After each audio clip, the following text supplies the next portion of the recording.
बहुत बहुत स्वागत है ज्योतिरादित्य जी आपका आज पांचजन्य के इस मंच पर। पांचजन्य 75 वर्ष का हुआ। संस्था के तौर पर, पत्र के तौर पर व्यक्ति की आयु अलग होती है, संस्था की आयु अलग होती है। जिन लोगों ने पुराना पांचजन्य देखा है उन्हें लग रहा होगा कि पांचजन्य और जवान हो रहा है। आप एक युवा नेता हैं। इस देश में 2014 के बाद दुनिया के दृष्टिकोण में भारत को लेकर जो बदलाव है वो कैसा बदलाव है, उसे आपने कैसे देखा है? आप दुनिया भर में घूमते हैं।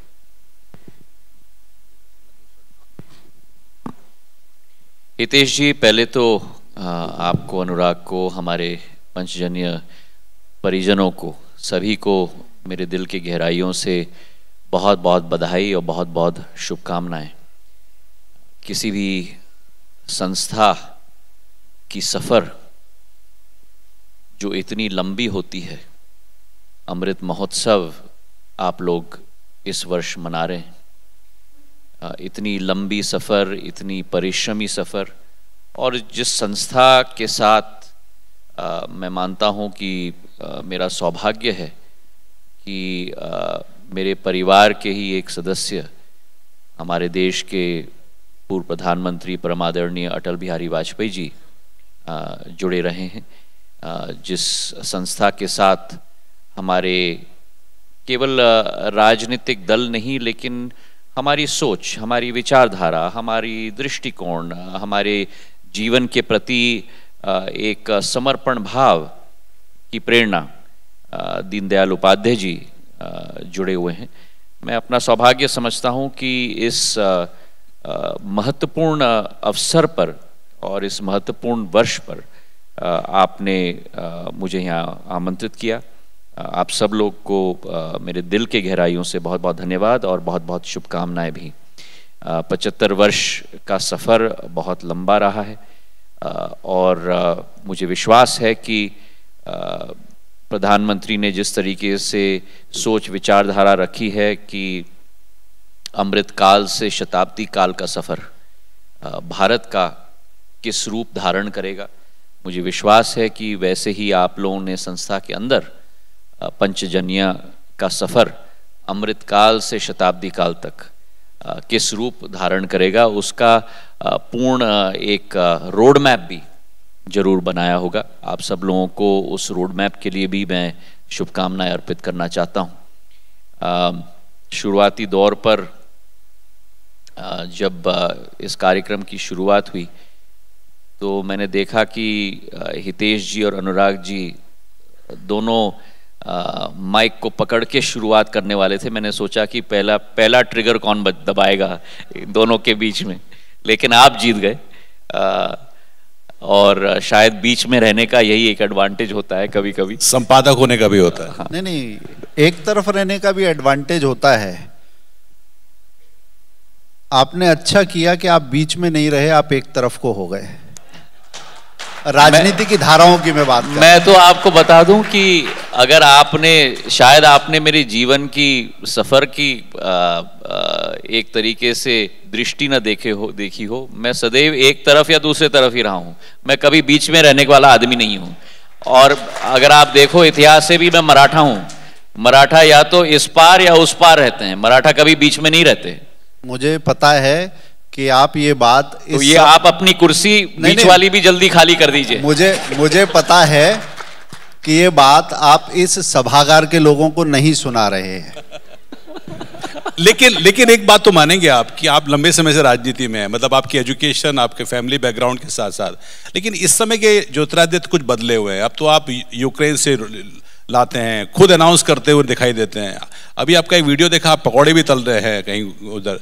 ऐसे ज्योतिरादित्य को हमने पहले नहीं देखा था। क्या बदलाव आप एक महसूस करते हैं राजनीति में पिछले कुछ सालों के दौरान?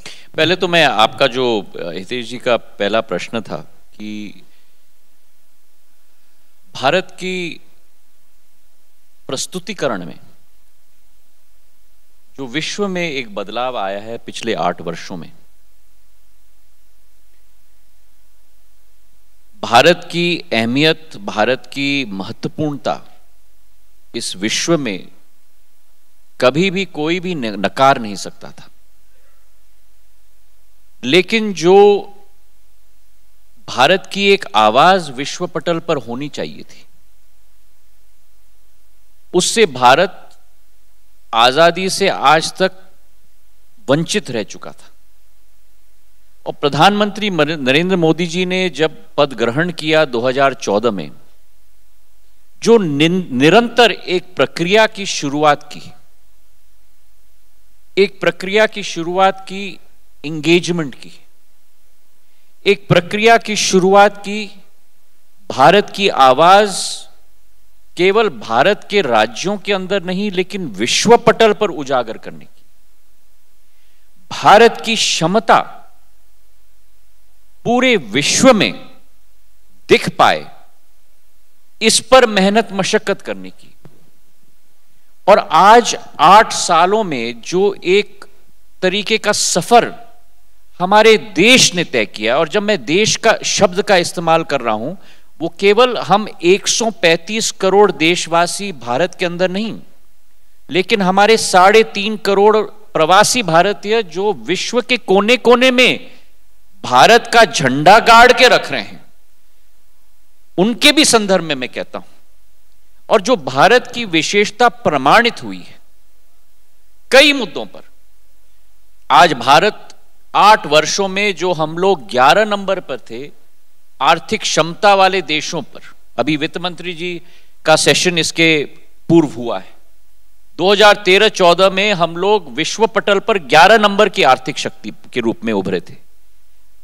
8 सालों में हम लोग 5वें नंबर पर आ चुके हैं। और यह नहीं कि हमने छोटे छोटे देशों को पीछे छोड़ा है, विश्व के बड़े बड़े देशों को हमने पीछे छोड़ दिया है। और मैंने देखा कि तालियां थोड़ी हॉल में थोड़ी कम बजी हैं, और वो उत्सुकता है। और मैं ये भी आपको बता दूं, नहीं मैंने इसलिए नहीं कहा कि तालियां ज्यादा बढ़े, लेकिन ये सूचना आपको दे दूं कि 2030 तक ये संकल्प हमने लिया है कि जो भारत आज 5वें पैदान पर है विश्व पटल पर, वही भारत 2030 तक प्रधानमंत्री नरेंद्र मोदी जी के नेतृत्व में विश्व के तीसरी बड़ी अर्थव्यवस्था की शक्ति के रूप में प्रमाणित होगा। आज हमने उस देश को, जो देश हमारे ऊपर राज करना चाहता था, उस यूनाइटेड किंगडम को हमने पीछे छोड़ दिया है 6वें से 5वें नंबर आने तक, और 5वें से 3रे नंबर तक के सफर तक हम लोग जर्मनी से आगे निकल जाएंगे और जापान से भी आगे निकल जाएंगे। तो विश्व की तीसरी बड़ी आर्थिक शक्ति हम लोग बनेंगे। आज भारत का ग्रोथ रेट विश्व का सबसे हाईएस्ट ग्रोथ रेट है। कोरोना काल में जिस तरीके से, मेरा मंत्रालय नागर विमानन का है, जिस तरीके से एक सशक्त पायलट की जरूरत होती है, प्रधानमंत्री जी ने जो कमांड किया है देश का, और ये अतिशयोक्ति नहीं होगी हितेश जी, अनुराग जी, अगर मैं कहूं कि देश का कमांड नहीं किया लेकिन विश्व का कमांड किया है प्रधानमंत्री जी ने इस कोरोना के महामारी के समय में। जो भारत की अहमियत बढ़ी है, पहले केवल भारत की आवाज की शायद कुछ छोटी क्षमता होती थी, आज पूरा विकसित विश्व भारत की तरफ निगाह रखता है कि आप रास्ता दिखाएंगे विश्व के लिए, आप समाधान निकालेंगे विश्व के लिए। चाहे कोरोना काल की हम लोग बात करें, जो हम लोगों की स्वास्थ्य की सेवा के आधार पर मैनेजमेंट रहा, जो आज भारत एक फार्मेसी टू द वर्ल्ड बन गई है, जिस भारत में 75 वर्षों में कभी भी एक वैक्सीन का आविष्कार नहीं हुआ, small pox, chicken pox, measles, ये सभी वैक्सीन को हमें आयात करना पड़ता था विदेश से, वही भारत में प्रधानमंत्री जी के नेतृत्व में 2 वैक्सीन का आविष्कार हो रहा है। और हमारी क्या सोच, ये इस बंद कमरे में नहीं, केवल इस देश के अंदर नहीं, हमारी सोच वासुदेव कुटुंबकम, पूरा विश्व एक परिवार है। 100 देशों तक हमने इस वैक्सीन का निर्यात किया ताकि हम केवल भारतीयों का जान न बचाएं लेकिन विश्व के लोगों का जान बचाएं। यह भारत ने करके दिखाया है कोरोना काल में। तो जहां फार्मेसी ऑफ द वर्ल्ड बनी है, जहां एक आर्थिक महाशक्ति बनी है, इस वर्ष जो आप और हम अपने जीवन काल में कल्पना नहीं कर सकते थे, G20 का नेतृत्व भारत कर रहा है, अध्यक्षता भारत की है इस पूरे वर्ष की। और ये G20 का वर्ष नॉर्मली ऐसे आयोजन पूर्व में भी हुए, नैम हुआ हो, चोगम हुआ हो, पर वे सारे दिल्ली सेंट्रिक रहे। इस बार प्रधानमंत्री जी पूरे विश्व को और G20 को पूरा भारत, जम्मू कश्मीर से कन्याकुमारी तक और गुजरात से लेकर उत्तर पूर्वी राज्य तक दिखाना चाहते हैं। 200 कार्यक्रम किए जाएंगे, एक एक राज्य में किया जाएगा। तो ये G20 दिल्ली की नहीं है, ये G20 पूरी भारत की है और उसकी अध्यक्षता भारत कर रहा है। तो चाहे G20 की हम बात करें, आर्थिक शक्ति की हम बात करें, आज सारे हमारे पड़ोसी देशों को, भारत जब अग्रसर होता है तो भारत कभी भी अकेले अग्रसर नहीं होता। भारत विश्व को, पड़ोसियों को साथ में लेके चलता है।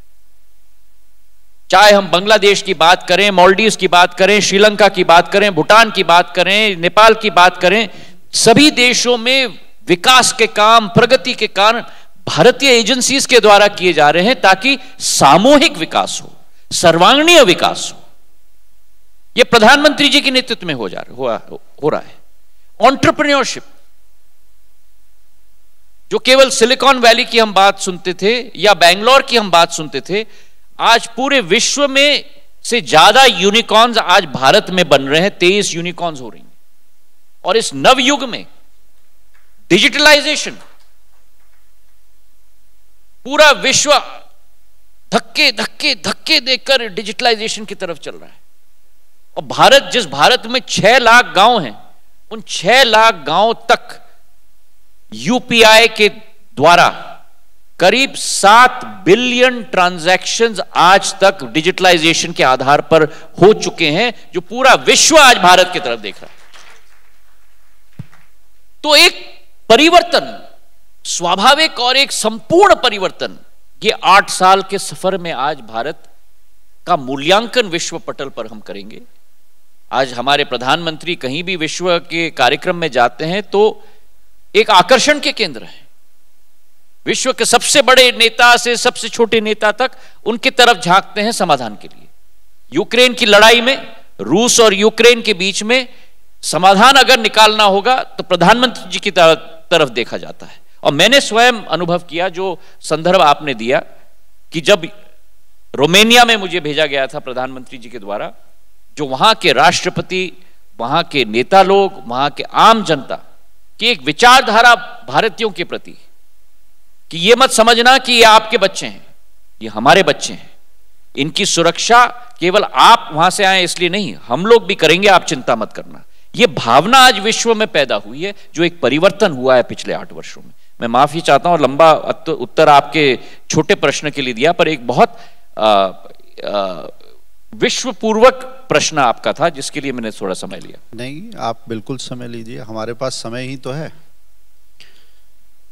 और मैंने भी तय किया है कि राजनीति पे प्रश्न करूंगा ही नहीं, भारत जोड़ो यात्रा के बारे में बात नहीं करूंगा। मैं भारत जोड़ो प्रक्रिया की बात करूंगा। पूर्वोत्तर के बारे में मेरा प्रश्न है। वो पूर्वोत्तर जो 10 साल पहले बिल्कुल अलग थलग दिखता था, कटा हुआ दिखता था देश से, जिसमें बहुत पोटेंशियल है, बहुत संभावनाओं का क्षेत्र है, आज आप उसे कैसे देखते हैं? आपकी किटी में क्या है? उड़ान योजना की क्या स्थिति है? देखिए, पूर्वोत्तर के प्रति प्रधानमंत्री जी का शुरुआती दौर पर एक संकल्प था। मैं अपने मंत्रालय की अगर बात आपसे करूं तो पूर्वोत्तर के राज्यों में जो एक नागर विमान क्षेत्र की कनेक्टिविटी थी, 8 या 9 राज्यों में केवल 9 एयरपोर्ट्स थे। इतनी महत्वपूर्ण क्षेत्र भारत की, भारत का एक सबसे महत्वपूर्ण अंग, और ऐसे कई राज्य थे, आपको भी आश्चर्य होगा हितेश जी सुनते हुए, जहां एक भी एयरपोर्ट नहीं था। उदाहरण के तौर पर अरुणाचल प्रदेश जैसा इतना बड़ा राज्य और इतना सेंसिटिव राज्य, मेरे कहने का तात्पर्य आप समझ चुके होंगे, बॉर्डर क्षेत्र है, एक एयरपोर्ट नहीं, शून्य कनेक्टिविटी, सिक्किम में शून्य कनेक्टिविटी, और नागर विमानन क्षेत्र को तय करना, अधोसंरचना लगाना चुटकी भर का काम नहीं है। समय लगता है, परिश्रम लगता है, राशि लगती है, और 8 वर्षों में जिस उत्तर पूर्वी क्षेत्र में केवल 9 विमानतल होते थे, आज 8 वर्षों के अंदर 16 विमानतल आज स्थापित हो चुके हैं उत्तर पूर्वी राज्य में। अरुणाचल प्रदेश जिसमें 0 एयरपोर्ट, आज 1 नहीं, 2 नहीं, लेकिन 3 एयरपोर्ट। सबसे रीसेंट होलोंगी में जो एक नया ग्रीनफील्ड एयरपोर्ट 650 करोड़ रुपए का प्रधानमंत्री जी के द्वारा स्थापित हुआ है, जिसका उद्घाटन भी उन्होंने स्वयं किया। सिक्किम में 0 एयरपोर्ट था, आज पाक्योंग में एयरपोर्ट बन चुका है। तो उस उत्तर पूर्वी राज्यों को जो महत्व मिलना चाहिए था भारत की श्रृंखला में, भारत की श्रेणी में, वो आज प्रधानमंत्री जी के नेतृत्व में 8 साल के कार्यकाल में हो पाया है। उड़ान की आपने बात की, उत्तर पूर्वी राज्य में फ्लाइट कनेक्टिविटी की हम अगर बात करें तो 2013-14 में हमारे क्षेत्र में हम लोग मेजर करते हैं flight connectivity, air traffic movement प्रति हफ्ता के आधार पर। जिस उत्तर पूर्वी राज्यों में केवल 975 air traffic movements per week होते थे, आज 8 साल बाद 1871 एयर ट्रैफिक मूवमेंट्स आज के दिवस पर प्रति हफ्ता उत्तर पूर्वी राज्य में, ऑलमोस्ट डबल हो गया है। और उड़ान की आपने बात की, उड़ान योजना एक सबसे महत्वपूर्ण योजना है। पूरे देश का आम नागरिक, प्रधानमंत्री जी की सोच और विचारधारा की हवाई चप्पल पहनने वाला भी हवाई जहाज में सफर करे, एक सब्सिडाइज्ड स्कीम, ताकि आम यात्री को भी वो सुलभ हो पाए। एक परिवर्तन अगर इस क्षेत्र में, नागर विमानन क्षेत्र में आया है, तो सही मायने में हम लोग कह सकते हैं कि एक लोकतांत्रिकरण इस क्षेत्र का हो चुका है। और जितने उड़ान योजना में रूट्स हम लोग ने अवार्ड किए हैं, उनमें से करीब करीब 14 से 15% केवल उत्तर पूर्वी राज्यों के लिए हमने किया है। तो एक नई रोशनी, एक नई विकास की सोच और विचारधारा, और उत्तर पूर्वी राज्य से जो फ्लाइट्स भी आती हैं या जाती हैं, खचाखच भरी हुई जाती।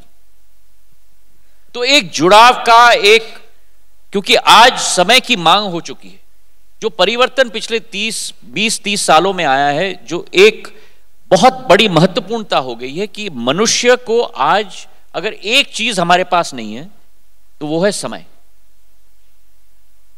हर व्यक्ति चाहता है कि मैं एक जगह से दूसरी जगह चट में गया और पट में वापस आ गया, और इसलिए नागर विमानन क्षेत्र आज आने वाले दिनों में मैं मानता हूं कि देश की अधोसंरचना और आवागमन के लिए रीढ़ की हड्डी बनने वाली है। और इसलिए उत्तर पूर्वी राज्यों में इसको आगे बढ़ाना, ये हम लोगों का संकल्प है। कायाकल्प तो हुआ है। जिस देश में एयरलाइन का, एयर इंडिया का शुभंकर एक महाराजा होते थे, उस देश के नागरिक उड्डयन मंत्री एक महाराज हो गए हैं। हितेश जी, मैं एक चीज पूछता हूं कि अगर स्वॉट एनालिसिस की बात करें तो महत्वाकांक्षी योजना है उड़ान, इसकी राह की सबसे बड़ी चुनौतियां क्या क्या हैं? इसमें एक ऐड करूंगा, इसी में एक ऐड मेरा सवाल भी है कि जैसे आपने हवाई चप्पल की बात करी कि हवाई चप्पल वाला यात्रा करे, लेकिन फेयर एक क्राइसिस है कि फेयर बढ़ रहे हैं। जो छोटी जगहों से कनेक्टिविटी है उसमें एयरक्राफ्ट का साइज छोटा है, लिहाजा नंबर ऑफ पैसेंजर्स की एक लिमिटेशन है। तो लोगों ने कहा है कि ये ठीक है, बहुत अच्छा मूव है, लेकिन इसकी एक कुछ अपने डिसएडवांटेज भी हैं। उसको लेकर क्या कुछ योजना है कि अगर ट्रैफिक बढ़ेगा, लोग जाना चाहेंगे, पैसा खर्च करना चाहेंगे, लेकिन प्राइस ना भी बढ़े, रीजनेबल भी रहे और लोगों को सीटें भी मिले? ये एक डबल बैरल क्वेश्चन हो गया। हितेश जी, पहले तो मैं आपसे निवेदन करूं कि मेरा नाम ज्योतिरादित्य सिंधिया है और पिछले 30 उसे मेटाफर की तरह से ही लें, रूपक की तरह मेटाफर भी, पर 30-40 वर्षों में जो भी जहां मेरी विफलताएं रही हैं, जहां मेरी सफलताएं रही हैं, मेरे मेहनत और परिश्रम के आधार पर हुई है। मुझे अपने परिवार के इतिहास पे बहुत गर्व है, लेकिन आधुनिक भारत का मैं एक आधुनिक नागरिक हूं। उड़ान योजना की आपने बात की, स्वॉट एनालिसिस। अगर आप उड़ान योजना की स्ट्रेंथ्स देखें तो जो कनेक्टिविटी उड़ान योजना ने कनेक्टिविटी के क्षेत्र में तब्दील की है, 71 एयरपोर्ट्स उड़ान योजना के तहत बनी है, और खास करके उन जगहों में जहां आप और हम कभी कल्पना भी नहीं कर सकते थे कि एयरपोर्ट बनेगी। उड़ीसा के पश्चिमी तट पर, उदाहरण के तौर पर झरसुगुड़ा, जहां झरसुगुड़ा के हमारे नागरिकों को 300 किलोमीटर का सफर तय करना पड़ता था भुवनेश्वर तक पहुंचने के लिए, फ्लाइट पकड़ने के लिए। 275 करोड़ रुपए का एयरपोर्ट झरसुगुड़ा में उड़ान योजना के तहत बना है। आसाम में रूपसी, दरभंगा, राजस्थान में किशनगढ़, ऐसे अनेक कहानियां हैं जहां हम लोग कल्पना नहीं कर सकते थे, लेकिन उन एयरपोर्ट से प्रतिवर्ष 50,000 से लेकर 5.5 लाख यात्री सफलतापूर्वक नागर विमानन से अपना सफर तय कर रहे हैं। ये उड़ान योजना की स्ट्रेंथ है। एक, अधोसंरचना तैनात करना, दूसरा सब्सिडी के आधार पर वहां फ्लाइट तैनात करना ताकि आवागमन वहां बढ़ पाए। अगर हम अपॉर्चुनिटीज की बात करें, स्ट्रेंथ में एक और बात मैं आपको सूचित करना चाहता हूं कि आज तक 2017 में पहली फ्लाइट निकली थी, 2016 में योजना शुरुआत हुई। पिछले 5-6 वर्षों में 2,15,000 फ्लाइट्स उड़ान योजना के तहत संभव हो पाई है, जो नहीं तो कभी संभव ही नहीं हो पाती। और 1,15,00,000 हमारे देश के वासी जो संभवतः केवल खेत में खड़े होकर ऊपर से जहाज देखते थे, आज उनमें से कई लोग जहाज के द्वारा सफर कर पाए। यह उड़ान योजना की स्ट्रेंथ है, ब्रेथ और डेप्थ दोनों को मिलाकर। अपॉर्चुनिटीज की हम बात करें, मैं तो मानता हूं कि यह तो महज शुरुआत है। हमारा लक्ष्य है कि 2024 तक 100 एयरपोर्ट्स पूर्ण रूप तक देश में बने, जिसमें से 71 मैंने आपको, उसमें एयरपोर्ट्स, वाटर ड्रोम्स और हेलीपोर्ट्स तीनों मिलाकर हमारे देश में बन पाए, और कुल मिलाकर 1000 रूट्स तैनात हों, जिसमें से वर्तमान में करीब 455 से 57 रूट्स आज तैनात हो चुके हैं। यह हमारी अपॉर्चुनिटी है कि जो पेनिट्रेशन की शुरुआत हमने की है, वो पेनिट्रेशन को हमें और बढ़ाना होगा। उदाहरण के तौर पे मैं आपको बता दूं कि 2019 में कोविड के पहले हमारे देश में 14.5 करोड़ यात्री, घरेलू यात्री रहे थे। 3rd लार्जेस्ट हमारा एविएशन मार्केट है पूरे विश्व में, डोमेस्टिक और इंटरनेशनल को मिलाकर 5वां सबसे बड़ा एविएशन मार्केट है विश्व में। 14.5 करोड़ यात्रियों ने तैनात की। हमारी आबादी क्या? 135 करोड़। मतलब अभी तक हम लोगों का पेनिट्रेशन, और मैं उसमें 14.5 करोड़ में कई ऐसे, जैसे आपके और हमारे तरह कई हमारे ऑडियंस में बैठे हुए गणमान्य नागरिकों की तरह कई बार यात्रा करते हैं, तो उसमें वो डबल भी काउंटेड है, तो 14.5 से बहुत कम है, करोड़ से बहुत कम। तो मतलब 6 से 7% भी पेनिट्रेशन नहीं हुआ है सिविल एविएशन का इस देश में। तो पोटेंशियल कितना है? ये हमारी अपॉर्चुनिटी है। थ्रेट, हमारा थ्रेट इस क्षेत्र में उड़ान योजना में है कि उस वायबिलिटी को हम लोगों को तैनात करना, एक सस्टेनेबल एंटरप्राइज बनाना। और सबसे बड़ी बात जो अगर आप कहें कि जो वीकनेस है उसे हमने दुरुस्त करने की कोशिश की है, जो अनुराग जी का प्रश्न भी था कि ज्यादा करके उड़ान योजना या तो नैरेट बॉडीड एयरक्राफ्ट एयरबस 320, 319 या 737 या ATR तक सीमित थी। जो अनुराग जी ने कहा कि छोटे प्लेन्स, क्योंकि सबसे महत्वपूर्ण बात है कि हम लोगों को लास्ट माइल कनेक्टिविटी सुनिश्चित करना है। आज भारत में इंटरनेशनल से इंटरनेशनल बहुत फ्लाइट्स आती हैं, इंटरनेशनल से डोमेस्टिक मेट्रो तक बहुत फ्लाइट्स जाती हैं, मेट्रो टियर 1 से टियर 2 तक बहुत फ्लाइट जाती हैं, पर लास्ट माइल कनेक्टिविटी में अभी भी बहुत गुंजाइश है। और इसी विचारधारा के साथ उड़ान योजना के अंतर्गत मैंने एक नई स्कीम की शुरुआत की थी पिछले वर्ष, स्मॉल एयरक्राफ्ट स्कीम। छोटे छोटे एयरक्राफ्ट, सब 20 सीटर्स, ताकि छोटे छोटे शहरों के बीच में वो आवागमन हम लोग तैनात कर पाएं, हेलीकॉप्टर, सी प्लेन्स का हम लोग तैनात कर पाएं। और मुझे खुशी है आपको सूचित करते हुए कि उड़ान 4.2 के अंतर्गत 184 रूट्स हम लोग ने अवार्ड किए हैं, जिसमें से करीब करीब 16 रूट्स हेलीकॉप्टर्स के हैं, 50 रूट्स वाटर सी प्लेन्स के हैं और करीब करीब 118 रूट्स छोटे प्लेन्स के। तो ये जो लास्ट माइल कनेक्टिविटी हम लोगों को तैनात करनी होगी सिविल एविएशन के थ्रू, वो ये स्मॉल एयरक्राफ्ट स्कीम्स के द्वारा हम लोग कर पाएंगे। और इसका एक और कारण है, क्योंकि जो ऑपरेटिंग कॉस्ट एक एयरक्राफ्ट का होता है वो सामान्य तौर पर उसी न्यूनतम एवरेज तक रहता है, पर अगर सीट्स कम हो जाए तो वो ऑपरेटिंग कॉस्ट कभी भी कवर नहीं हो पाता।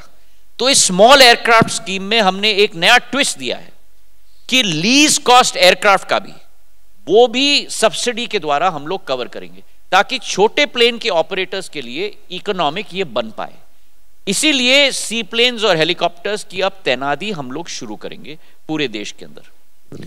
कुछ चुनौतियों के तौर पर आपने हालांकि बता दिया है, लेकिन कुछ जैसे सिटीज़ हैं, आपका ग्वालियर में भी कुछ उड़ानें हुई थी लेकिन उसके बाद कुछ दिक्कतें वहाँ पर हैं।